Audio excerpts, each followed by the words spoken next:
Welcome to the deep dive. You've shared some really fascinating source material with us today. That's right. We're going deep into a specific moment described in these sources. It's a confrontation between Senator John Kennedy and Representative Jasmine Crockett. And it's all centered on something that affects, well, everyone listening, federal spending and accountability for it. Exactly. The source material really paints a picture of a, let's say, charged atmosphere during this exchange, not your typical procedural debate. Right. You can almost feel the tension described. So our mission today, using this source, is to kind of cut through the noise. Precisely. We want to pull out the key arguments, look at the specific examples that were highlighted, and just try to understand what this clash, as it's presented here, tells us about the whole debate over your tax dollars. Okay, let's set the scene then. The source starts with Senator John Kennedy stepping up, and the description is pretty vivid. Yeah, uses phrases like his gaze being sharp as a blade, cold as an alligator, things like that. It frames him as being there specifically to counter Representative Crockett. The context given is that Crockett had apparently attacked President Trump and also maybe mocked efforts to cut spending. That's how the source sets it up, yeah, that she called those efforts a political stunt. Yeah. So Kennedy, with his described sarcasm and thick Southern drawl, was ready to respond. Okay, and Representative Crockett, the source describes her as a lawyer turned congresswoman from Texas, right? And known for TV appearances. Yes, exactly. Shows like Core, Kimmel, Acosta, Colbert are mentioned. The source points to her, let's say, sharp rhetoric on those shows. It quotes her calling Trump things like billionaire con man, manipulator, even challenging him to an IQ test. Right, and also vowing impeachment inquiries over things the source mentions, like a $400 million airplane and some unclear cryptocurrency transactions she apparently linked to Trump. So the source immediately frames Kennedy's perspective on all this, basically saying he saw her actions as, what, a staged act, a performance. That's the interpretation presented in the source, yes. A kind of show meant to distract from what Kennedy sees as the real issues. Which brings us right to the core disagreement described in the source, their fundamental difference on spending. Mm-hmm. And Kennedy's main point, according to the source, is pretty blunt. Wasteful spending is alive and well, and the American people, they're fed up. And how does the source frame Crockett's view in contrast? It presents her as consistently defending massive government spending programs. It lists things like education, healthcare, international aid, and what the source says she terms social justice. And Kennedy apparently took issue with that term, social justice. Yeah, the source quotes him directly challenging it, asking, what kind of justice taxes Texans for programs they don't even know about. Interesting. The source also brings up this Trump or trans game attributed to Crockett. Yes, describing it as her accusing Trump and his allies of blaming the transgender community for, well, everything. And Kennedy's response, according to the source? He reportedly countered with his own game, called waste or benefit, and immediately used an example. Which one was that? The $10 million allegedly going to a group in Yemen with links to al-Qaeda. Kennedy, as presented, flatly called it waste, saying you don't need a lawyer to figure that out. Okay, so that exchange really sets the stage for the specific examples he apparently listed. Exactly. It's presented as his opening salvo before getting into the details of where he thinks money is being misspent. All right, let's unpack those examples from the source. This is where it gets really specific, focusing on USAID and other federal accounts. Okay, first up, a big number, $164 million. The source says this went into Gaza from USA and ended up with organizations described as having ties to Hamas. And Kennedy's reaction, as described. Strong. The source quotes him calling it an insult to every American, asking if Crockett would defend funding groups, calling to wipe out the Jewish scourge. It's presented as a very direct challenge. Then there's one the source seems to flag as particularly, well, odd-sounding maybe. $2 million from USAID reportedly for gender reassignment surgeries in Guatemala. And Kennedy's question on that one. According to the source, it was pointed. Why are folks in Baton Rouge or Houston paying for someone there to change their gender? He reportedly contrasted it with people struggling with bills back home. The source also mentions $20 million for a Sesame Street version in Iraq. Yeah. Kennedy's reported take was basically he didn't know what Big Bird's doing in Baghdad, but that money could fix schools in Louisiana or build homes in Dallas. He's really drawing these sharp contrasts between foreign spending and domestic needs as presented here. Definitely. The source says he rhetorically asked if Texans wanted their money spent that way. What else was on the list? There was something about language training. Yes. $1.5 million reportedly to teach journalists in Sri Lanka to avoid binary gender language. Binary gender language. That's all. Okay. And Kennedy's reaction. Skepticism, according to the source. Questioning what it even means and saying the money could fix roads or cut taxes instead. He reportedly asked if Crockett thought that was smart. And he circled back to the Yemen example, too. He did, yeah. The $10 million to the group linked to al-Qaeda. The source presents him reiterating that it's funding people our military is fighting against, and again asking Crockett if that was her idea of justice. The repetition seems intentional in the source's account. Okay, then there were several examples related to international advocacy. Right. $1.5 million mentioned for promoting LGBTQ advocacy in Jamaica. And DEI programs? Yep. $3.9 million for DEI diversity, equity, and inclusion programs in Macedonia. And another $8.3 million for education on equity and inclusion in Thailand. And the source connects this back home how? By quoting Kennedy, asking if a retired teacher struggling with grocery prices needs her taxes funding that kind of education overseas. Got it. There was also something about condoms. $60 million reportedly to supplying condoms in Ghana. Kennedy, according to the source, contrasted that with homelessness in San Francisco. And more DEI. $1.5 million for a group in Serbia, reportedly promoting DEI in workplaces there. Kennedy's reported contrast. Louisiana needs bridges more than lectures on diversity. And the last one on that list. $8 million reportedly to rebuild the media ecosystem in Cuba. The source says Kennedy laughed at this one, comparing it to Texans just trying to keep their streetlights on, and challenged Crockett to explain it. So this whole list, the source presents it as Kennedy's evidence that these specific things are wasteful and that they go against what Americans want. Exactly. Wasteful, disconnected from domestic needs, and contributing to debt and inflation. That's the pattern he's trying to establish, according to the source. He's using these maybe sometimes unusual-sounding examples to build a case about overall spending priorities. Right. And about what he presents as a lack of accountability for it all. Which kind of leads naturally into the broader money concerns the source says he brought up, like the national debt. Yeah, the $36 trillion figure.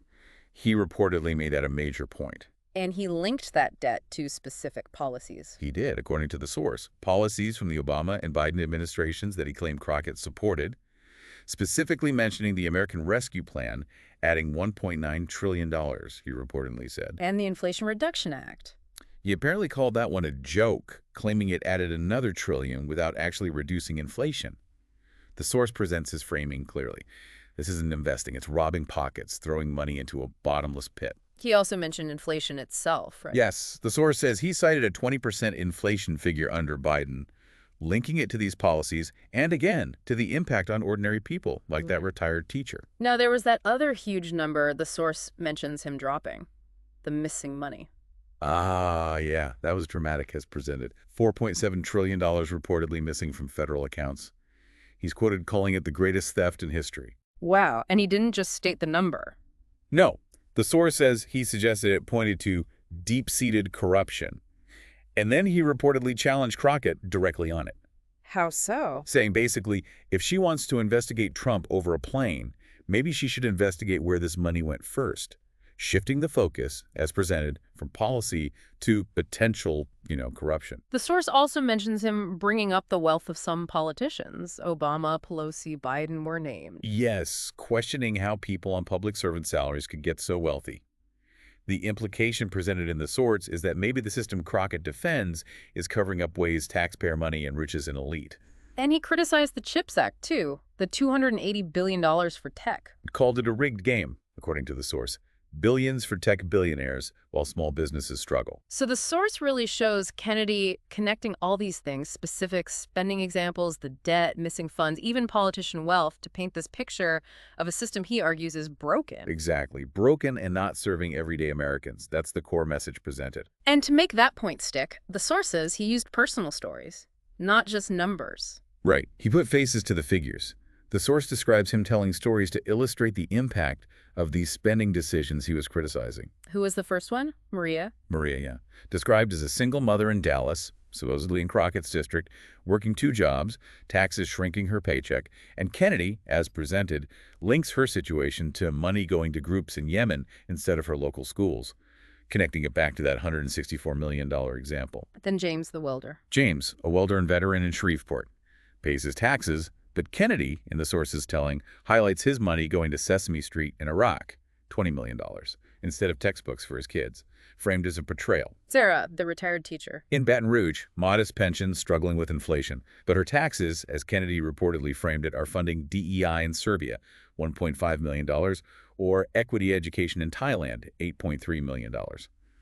The source quotes him asking if she needs DEI lectures or affordable health care more. Miguel, the small business owner. In Houston. An immigrant trying to make it, but hit by inflation and taxes.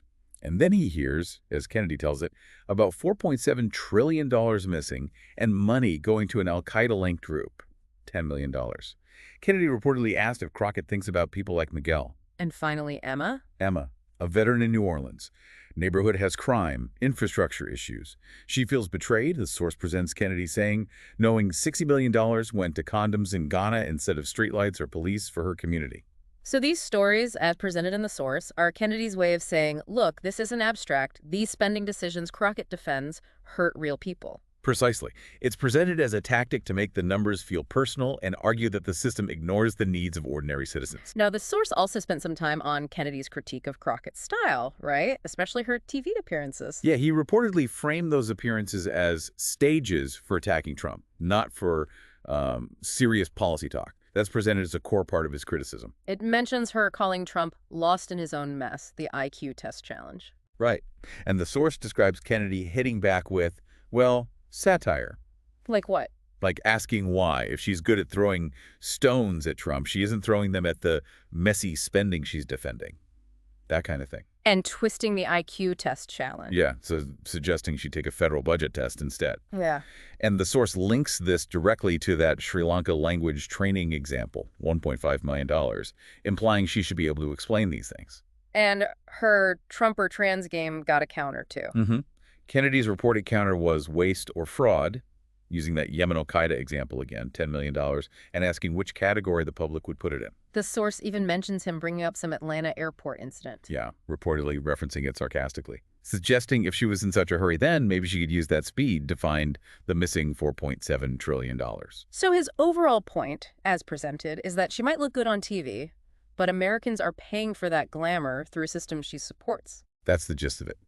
The source contrasts his own described style, sincere, approachable, with what it portrays as her focus on the spotlight. And he challenged her directly. Reportedly, yes. Invited her to a public debate or to face him on the Senate floor to defend the spending examples he raised.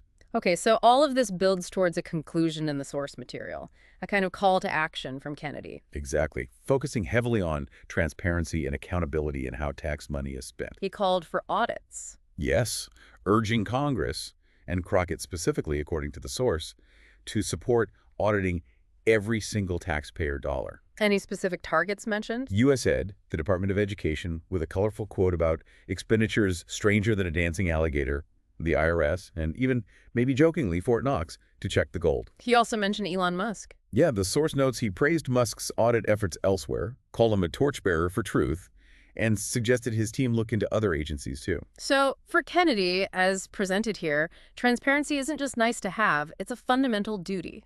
Presented as a duty to the taxpayers, yes, not just an option. And the source mentions a call for unity, even across party lines. It does, stating it's not just a Republican or Democrat issue, and urging support for President Trump in cleaning up spending. That's how the source portrays his argument. And a direct message to the public. Quoted as saying, we're fighting for you. Arguing money should go to roads, schools, borders, basics, not lavish projects abroad, referencing those examples again. And he asked people to pressure their reps, including Crockett. Yeah, the source says he urged people to demand accountability, telling Crockett specifically, attributed to Kennedy, you want the truth, not TV speeches. So, wrapping up, the source presents this whole clash as reflecting something deeper. A deeper reality, yeah. That fundamental split over how tax money gets used and who's accountable for it. It really boils down to these two competing views presented in the source. One side focused on cutting perceived waste and easing burdens, the other defending large programs for broader goals. And Kennedy's critique, as depicted, is that the latter view is detached from the reality of taxpayers and lacks accountability. So, reflecting on this deep dive into the source, we've seen the arguments, the really specific examples Kennedy used, the bigger concerns about debt and missing money, and even the critique of style. Yeah, the source showcases a powerful rhetorical approach. Use concrete, sometimes provocative examples, link them to ordinary people's struggles, and contrast that with an opponent's public image to argue for fiscal accountability. It definitely makes you think about where your tax dollars actually go after they leave your paycheck. So, given these perspectives and the specific examples highlighted in the source material, it leaves a big question for you, the listener, doesn't it? It really does. Yeah. How can you, as someone concerned about this, best understand where your money is truly going, navigate these complex debates, and ultimately effectively demand the accountability you want from the people representing you?